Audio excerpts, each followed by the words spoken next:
Velocity of sound wave in a medium, किसी भी medium में साउंड वेव की वेलोसिटी क्या होगी अपने को एनालाइज करना है। देखो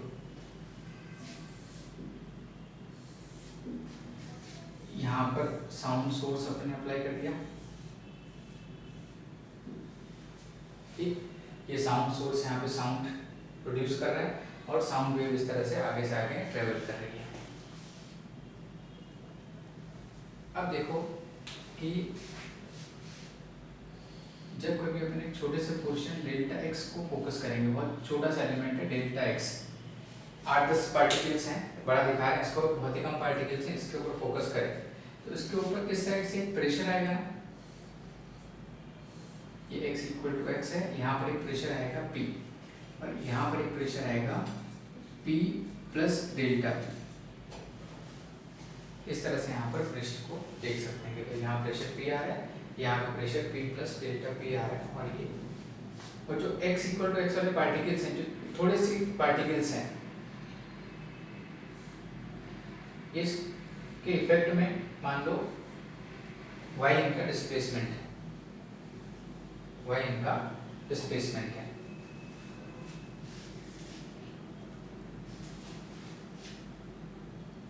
ये डायरेक्शन y है, ये डायरेक्शन y ऐसा मान लो। अब देखो ना एलिमेंट्स के ऊपर फोर्स देखो, अगर एफबीडी अलग से बनाया अपन, इसका एफबीडी अलग से बनाया तो यहाँ पर प्रेशर आ गया P, यहाँ पर प्रेशर आ गया P प्लस डेल्टा P, और एरिया क्रॉस सेक्शन S मान लो और डेंसिटी रो मान लो, तो rho delta x into S equal to ये dm हो गया, और इसका acceleration upon d2y by dt2 बोल सकते हैं ना। करीब करीब जो x वाले पार्टिकल्स का एक्सीलरेशन है वही एक्सीलरेशन पूरे डेल्टा x बंच का मान सकते हैं, ये बहुत ही छोटा एलिमेंट अपन कंसीडर कर रहे हैं, तो इसका एक्सीलरेशन d2y बाई dt2 इस तरह से देखा जा सकता है। अब यहाँ पर तुमसे बोला f इक्वल टू ma का एक्सप्रेशन लिखो, f इक्वल टू ma का एक्सप्रेशन लिखो, तो f इक्वल टू ma का एक्सप्रेशन क्या आएगा, ये एक्सप्रेशन आएगा P into S, area of cross section यहाँ पर इसका S मानते हैं, ये S area of cross section S हो गया,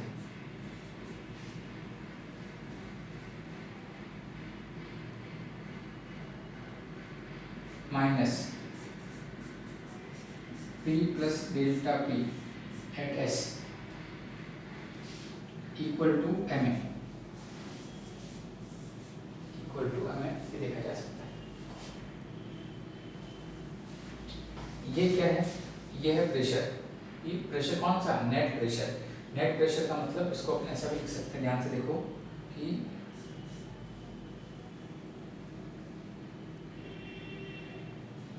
P atmosphere plus P excess at x equal to x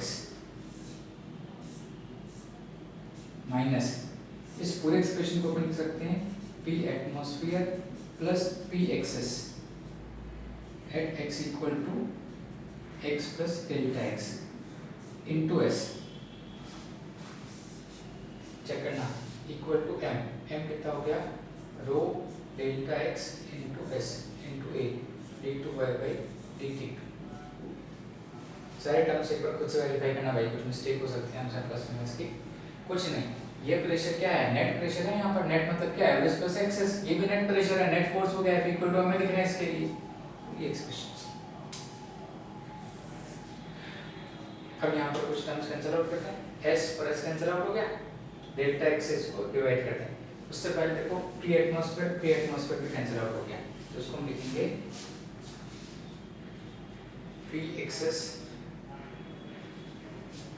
eight x minus P excess at x plus delta x। देख पा रहे हो क्या, दिख रहा है यहाँ तक, equal two upon delta x पे कर दो, डेल्टा x इस तरफ लेके आ जाओ, equal to rho into d2y by dt। अब थोड़ा सा ध्यान से विजुअलाइज करो कि ये क्या है, ये एक्सप्रेशन क्या है। एक तो डेल्टा x पहले ले आए, x बाद में ले आए तो माइनस का साइन आ जाएगा, ठीक है, इसको भी यहाँ पे लिख देते हैं।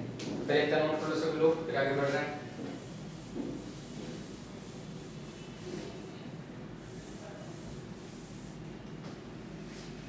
इसको ऐसे लिखना है, minus excess at x plus delta x minus P excess at x upon delta x equal to m a two d two y by d t. Sir rewind कर देना, पॉज कर देना, बच्चे नोट कर लें फिर आगे बढ़ते हैं। क्या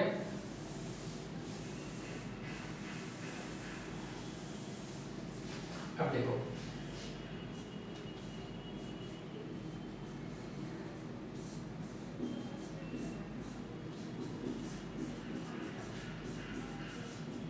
इसको ये लिख सकते हैं, चेक करो ये लिखा। अब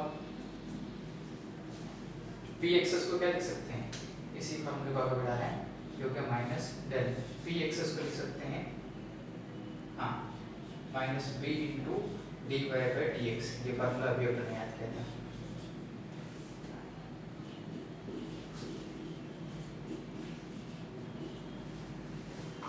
ठीक, इसको सिंप्लीफाई करो तो यहाँ से आएगा d two y by d x square into B by rho equal to d two y by d t two. और इसको किससे कंपेयर कर सकते हैं, velocity of wave v square into d y by d x square से compare कर लो, standard wave equation से कंपेयर कर लो। तो velocity of wave is equal to under root of v by rho से इसको देखा जा सकता है। हाँ थोड़ी देर को हमारे तो आप समझ जाते हैं कि नहीं आना चाहिए। Velocity of wave equal to under root of v by rho से इसको एक्सप्रेस कर सकते हैं।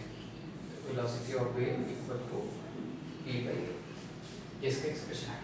एक बार इसको रिमाइंड करके फिर से देख लो। अपन ने क्या किया, अपन ने x और डेल्टा x एक छोटा सा एलिमेंट लिया, इधर लगने वाला फोर्स इधर लगने वाला force, F equal to ma की इक्वेशन लिखी। नेट फोर्स इस तरफ भी पॉजिटिव देखेंगे, इसलिए ये प्रेशर कैसे एक्ट करता है, into the body. Pressure act करता है into the body, into the body. तो ये माइनस और ये प्लस, तो p इनटू s लिया हमने और p plus delta p into s लिया और कुल मिला के इस डायरेक्शन में फोर्स को लिखा। F इक्वल टू ma का एक्सप्रेशन लिखो और उसके बाद मैथमेटिकल सिंपलीफिकेशन, फाइनली वेव की इक्वेशन से कंपैरिजन, और यहाँ पर आंसर आ गया velocity of wave equal to under root of v by rho. ठीक है, पॉज कर दो सर, बच्चे नोट कर लें, उसके बाद आगे बढ़ते हैं। नोट करो इसको।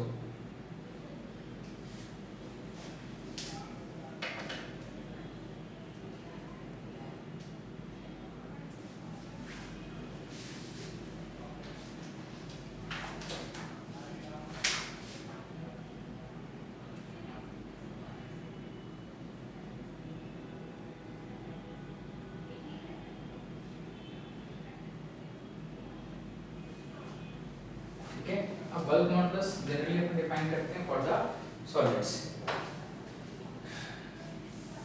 अब अगर गैसेस हो जाए तो उसको कैसे डील करेंगे ये अपन देखते हैं। इन जनरल फार्मूला सबके लिए वैलिड है, under root v by rho is valid for all the mediums. For gases लिखो speed of wave in a medium, और मीडियम में क्या लेंगे अपन, गैस मीडियम होगा। फॉर गैसेस इसमें लिखो अकॉर्डिंग टू न्यूटन सब लिखा रहता है। According to Newton propagation is isothermal. Propagation is isothermal.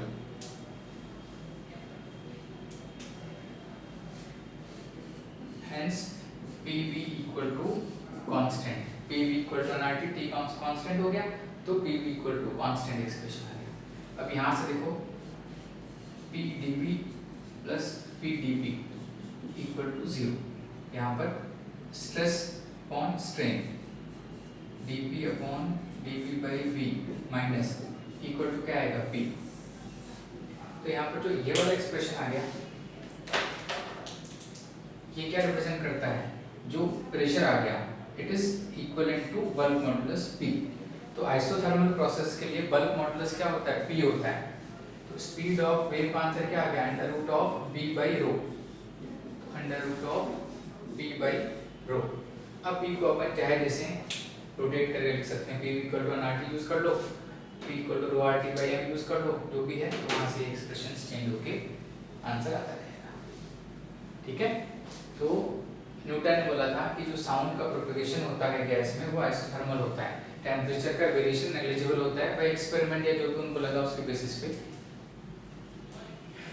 ये एक्सप्रेशन हो गया। फिर आगे चलके जब एक्सपेरिमेंट्स और फाइनर लेवल पर हो गए, जब बहुत अच्छे से कैलकुलेशंस आने लग गए और ऑब्जर्वेशंस भी ज़्यादा अच्छे से अपन करने लग गए, तब एक और साइंटिस्ट हुए लाप्लास। देखो इसी में आगे लाप्लास करेक्शन, फिर उन्होंने न्यूटन को करेक्ट किया। न्यूटन का करेक्शन उन्होंने किया कि भाई जो न्यूटन ने बोला था वो अप्रोक्सीमेटली ठीक था, पर एग्जैक्टली क्या होगा वो हम बताएंगे। लिखो Laplace correction. According to Laplace,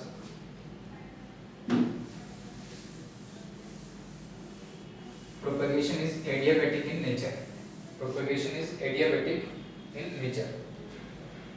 क्योंकि प्रोपगेशन इतना फास्ट होता है कि वहाँ पर हीट इंटरेक्शन का चांस मिलता ही नहीं।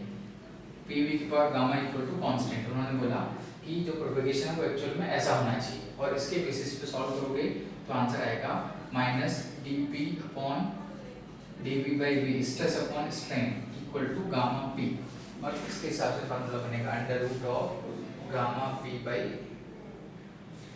रो। गामा क्या होता है? Adiabatic constant, heat and thermodynamics में देखा है एडियाबेटिक कांस्टेंट। तो speed of sound in a medium is given by gamma P by rho. अब किसी प्रॉब्लम में कुछ मेंशन नहीं हो तो अपन यही फार्मूला यूज करके कैलकुलेशंस करेंगे। अगर मेंशन कर दे कि अकॉर्डिंग टू न्यूटन स्पीड क्या होगी तो ये फार्मूला यूज करेंगे, पर बाय डिफॉल्ट ये फार्मूला अपन करेक्ट मानेंगे और इसके बेसिस पे एनालिसिस की जाएगी। तो v equal to under root of gamma P by rho, ये अपन एक्सप्रेशन मान लेंगे।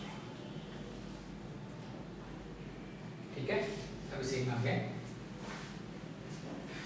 Factors affecting the speed of sound in a medium, in a gas. अभी गैस मीडियम की मेनली अपन बात कर रहे हैं। Factors affecting speed of sound in a medium. इसमें number 1 effect of temperature, effect of temperature.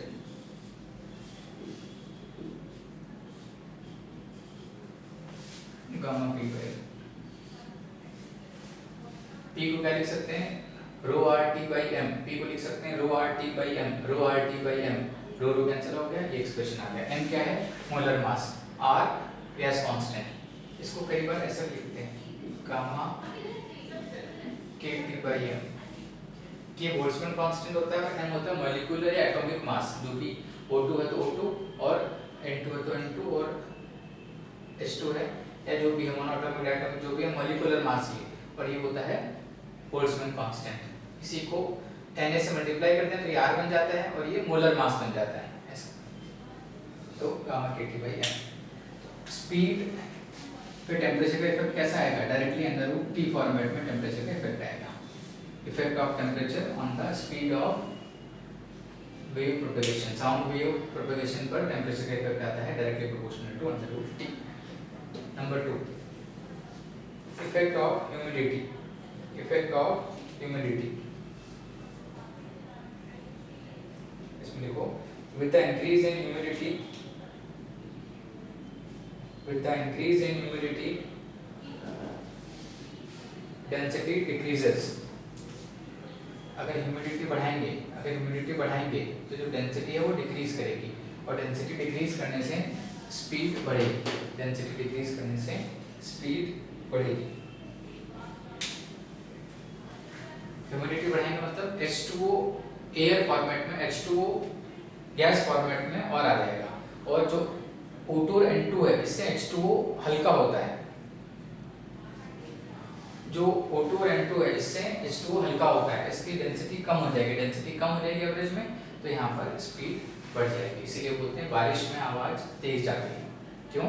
बारिश में साउंड की स्पीड ज़्यादा हो जाती है क्योंकि ह्यूमिडिटी ज़्यादा होती है, ह्यूमिडिटी ज़्यादा होने से साउंड फास्टर वे में ट्रेवल करती है। बाकी मैथमेटिकली तुम इसको देख सकते हो कि नॉर्मल एटमॉस्फेयर में क्या गामा आएगा और क्या रो होता है, और अगर ह्यूमिडिटी ज़्यादा होगी तो उस केस में गामा कैसे चेंज होगा और रो में क्या चेंज आएगा, इनको कंपेरिजन करके देखो तो आंसर मिलेगा कि स्पीड बढ़ जाती है।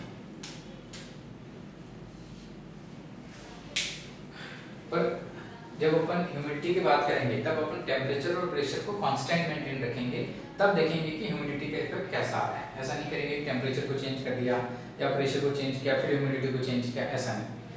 अगर अपने को ह्यूमिडिटी का फैक्टर एनालाइज करना है तो बाकी सारे पैरामीटर्स कांस्टेंट रख के केवल उसको वेरी करके देखेंगे कि क्या चेंजेस आ रहे हैं। अगला effect of pressure,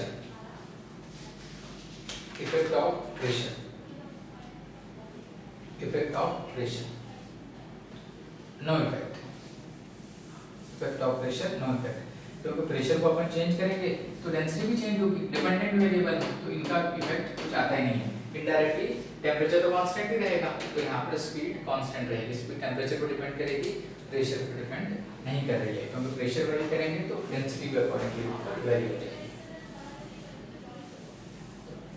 no effect of pressure, ठीक है। अब इसके कुछ एग्जांपल्स रहेंगे वो करने रहेंगे और फिर अपन आगे बढ़ेंगे।